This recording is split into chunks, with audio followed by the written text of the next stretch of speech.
আপনি কি দাঁড়িয়ে জল পান করেন? যদি করেন তবে আজকের ভিডিওটা আপনার খুব কাজে আসবে। একটা সময় মানুষ গায়ের জোরে অনেক কিছু করতে পারে, কিন্তু কিছু সময় পর যখন সে গায়ের জোর আর থাকে না, তখন তার সচেতনতার কথা মাথায় আসে। আমি চাই আপনি ভুল করার আগে জেনে নিন আপনার অভ্যাস আপনাকে কতটা বিপদের মুখে ফেলছে। তাই ভুল করে সচেতন হওয়ার চেয়ে ভালো সচেতন হয়ে ভুল এড়িয়ে যাওয়া। এমন উপকারী ভিডিও আপনার সম্পূর্ণটা দেখা উচিত। আয়ুর্বেদ বলছে দাঁড়িয়ে জল পান করা উচিত নয়।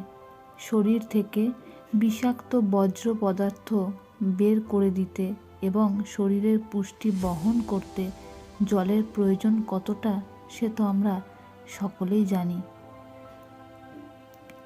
সেই সঙ্গে শরীরের বিভিন্ন গাঁটে তৈলাক্ত ভাব বজায় রাখতে জল অত্যন্ত গুরুত্বপূর্ণ।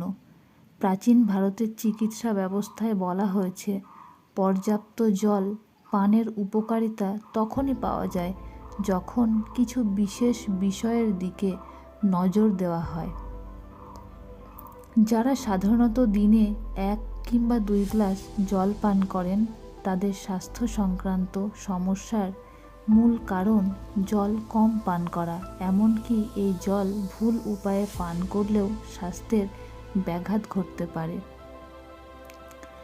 চলুন জেনে নেওয়া যাক জল পানের সঠিক নিয়ম কী এবং এর ফলে কী ক্ষতি হতে পারে। বোতল বা গ্লাস থেকে ঢকঢক করে জল পান করবেন না, বরং আস্তে আস্তে চুমুক দিয়ে জল পান করুন। খাবার খাওয়ার ঠিক আগে বা পরে কখনোই জল পান করবেন না। এটি গ্যাস্ট্রিক রসকে পাতলা করতে পারে, যার ফলে খাদ্য থেকে পুষ্টি হজম করা এবং শোষণ করা কঠিন হয়ে পড়ে। আপনি যদি তৃষ্ণার্ত হন, তবে খাবার খাওয়ার 30 মিনিট আগে জল পান করুন বা খাওয়ার পর জল পান করার জন্য 30 মিনিট অপেক্ষা করুন। খাবার খেতে গিয়ে পিপাসা লাগলে 1 গ্লাস জল নয়, বরং 1-2 চুমুক জল পান করুন। খাবার সঠিকভাবে হজমের জন্য কুসুম গরম জলও পান করতে পারেন, কারণ 1 গ্লাস ঠান্ডা জলের চেয়ে 1 গ্লাস কুসুম গরম জল শরীরকে অনেক বেশি আর্দ্র করে তোলে।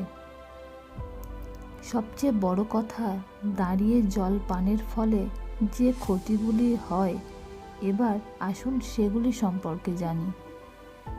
দাঁড়িয়ে জল পান করার ফলে তা সরাসরি পাকস্থলীতে গিয়ে ধাক্কা মারে।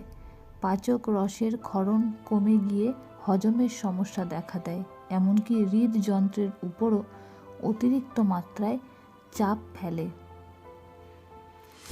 বুকের পেশির উপর এই চাপের ফলে বিষম খাওয়া থেকে শুরু করে শ্বাসরোধ পর্যন্ত হতে পারে।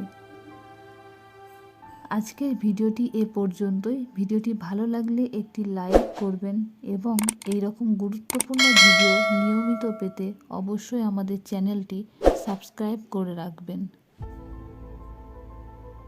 Thanks for your watching.